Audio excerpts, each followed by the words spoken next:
the storybook reading today, Wangare the storyteller has a very interesting story about the tasty Mandazi.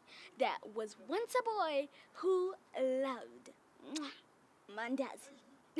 Stick around to find out what he did.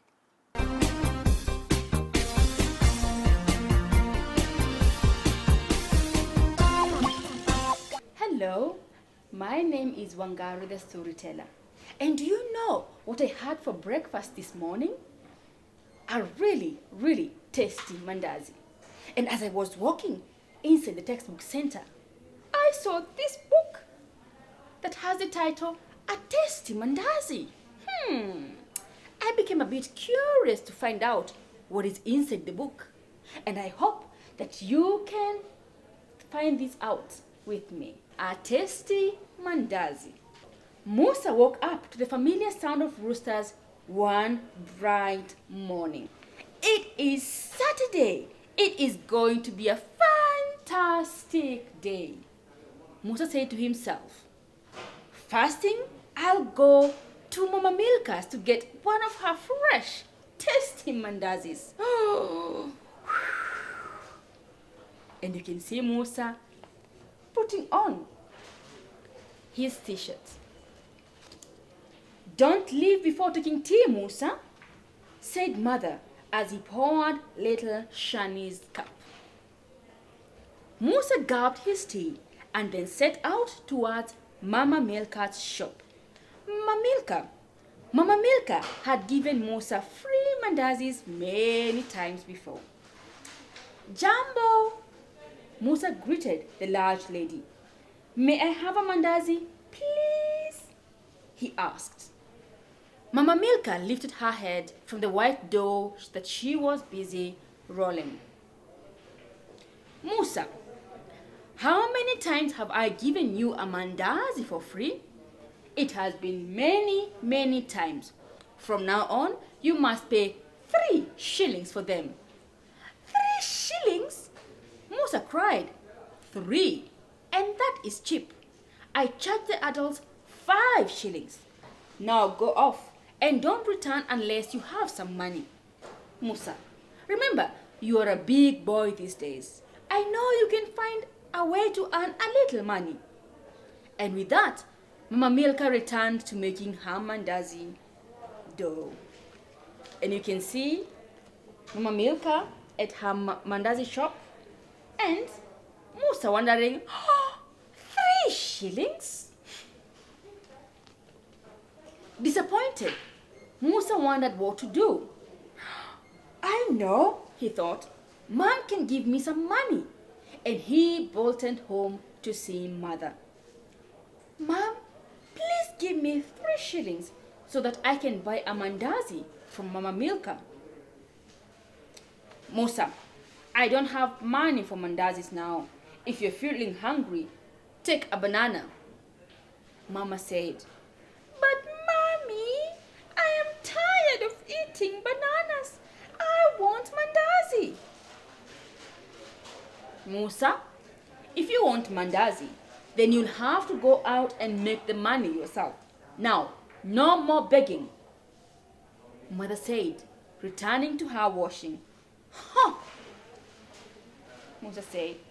And you can see Mama is not very happy at being asked for money to go and buy mandazis. Musa found father busy. "Baba, please give me 3 shillings so that I can buy a mandazi. I'm so hungry and I want to eat one," he said, rubbing his tummy.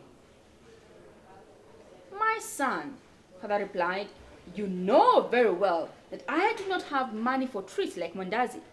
The money I make must be used for clothes and school fees. Go and eat fruits at home." "Oh, please, Baba," Musa begged. No, father refused. "Now go away and don't bother me. I am very busy here." And from this picture, can you tell what work Musa's father does? Yes, Musa's father loves doing carving. That is his work. Musa wandered home, feeling quite unhappy. he found his little sister Shani playing with some toys out front and told her all that had happened. Lakini Musa, people at school have always said that you draw very well. Maybe you can draw and sell some pictures for our neighbors? Shani said. Musa's eyes lit up. That's not a bad idea. Let me try it. And Musa picked up the pencil and the paper and waved goodbye. Do you think that's a nice idea? I think Shani has a lovely, lovely idea. Well, let's see if it works. Perhaps I'll go to Mrs. Juma's place first, Musa thought. Mrs. Juma was the lady who ran the local hair salon. Mama Daudi, may I draw you a picture? Musa asked. Oh, Musa, how nice of you, said Mrs. Juma. But do you expect to get paid? Just 1 shilling, Musa said. Mrs. Juma paused and said, well, maybe I could spare 50 cents. Do you still want to do it? Sawa sawa, madam. You got a deal, Musa said. And Mrs. Juma paused carefully, so carefully, and Musa drew a picture of her. And you can see here Mrs. Juma with her child Daudi and the picture that Musa is drawing. Do you think it's a nice one? I think so too. Musa, she said as he gave it to her, that is very nice. And then she dug into her purse and removed 2 small coins. Oh, you know what? I just found another 50 cents. So that makes 1 shilling. Here you go, Musa. Musa could not believe it. He thanked her and then stepped off to see who else would like a drawing. Walking along the beach, Musa spotted Bubu the fisherman putting away his nets and decided to ask him. Hello, Mr. Bubu. I was wondering if you would like me to draw a picture of you. I charge 1 shilling only, Musa said. Bubu looked at him in surprise. So you're an artist, Musa? But how do I know that it will look good? Yes, for sure, answered Musa. I just drew a picture for Mrs. Juma and she loved it. You know, if you don't like it, you don't have to pay. Okay, Bubu said. And confidently, Musa drew the best that he could. And when Bubu saw the picture, he said, oh, Musa, this is really nice. In fact, I think I will put it on my wall. Good job, Musa. Here you go, he said, giving Musa 1 shilling. And you can see the picture that Musa has drawn. And this is Bubu the fisherman. Asante sana, Mr. Bubu, said Musa. Mzee Omar owned a big hotel, and Musa thought to ask him, for he must have money. Musa knocked on the door of the large 2-story building. Kijana, what do you want? The huge old man snapped. Sir, please let me draw a picture of you, Musa said politely. Oh, I don't have time for such silliness, he said, and he began closing the door. Sir, please, I am very fast and I am very good. I'm just trying to raise a few shillings, and if you don't like it, you don't have to pay, said Musa. Okay, said the old man, make it speedy though. And Musa began drawing, and he drew very fast. And then Mzee snatched it away and took one mean look at it. Musa was very scared. But slowly, a smile appeared on the old man's face. Very good, young man. I'll take it. And here's 2 bob, he said, giving Musa 2 shillings. Oh, thank you. Oh, thank you so much, sir, Musa said. Okay, that's enough. Get out of here, said Mzee Omar. Musa skipped away and realized that he now had 4 shillings.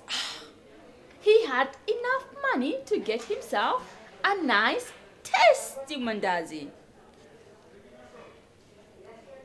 He dashed off towards Mama Milka's place. The smell of fresh mandazis became stronger and stronger as Musa neared the shop. When he arrived, though, he found the place locked up. Hiya, this is not good. The shop is closed already. Oh, I won't get my mandazi today after all hard work. Oh, it is not fair, he said. In the distance, some faint footsteps could be heard. It was Mama Milka coming up the path. Mama Milka, oh, I'm so glad to see you. I thought you were gone for the day. Here, I have some money to buy a mandazi, Musa said. Mama Milka's eyes widened in surprise. Oh, very good, my young friend. I knew you could do it. I just stepped out to get a few things for my last batch. Now, let me make some mandazi for you. And Musa helped out. And soon, some piping hot mandazi were ready. And Mama Milka made a special extra big one for him. It was perfectly golden brown. Oh, it smells so good. Asante sana, Mama Milka, Musa said with delight. Karibu, she said as she handed it to him. Musa wrapped half of this enormous mandazi in a paper to give to little Shani later.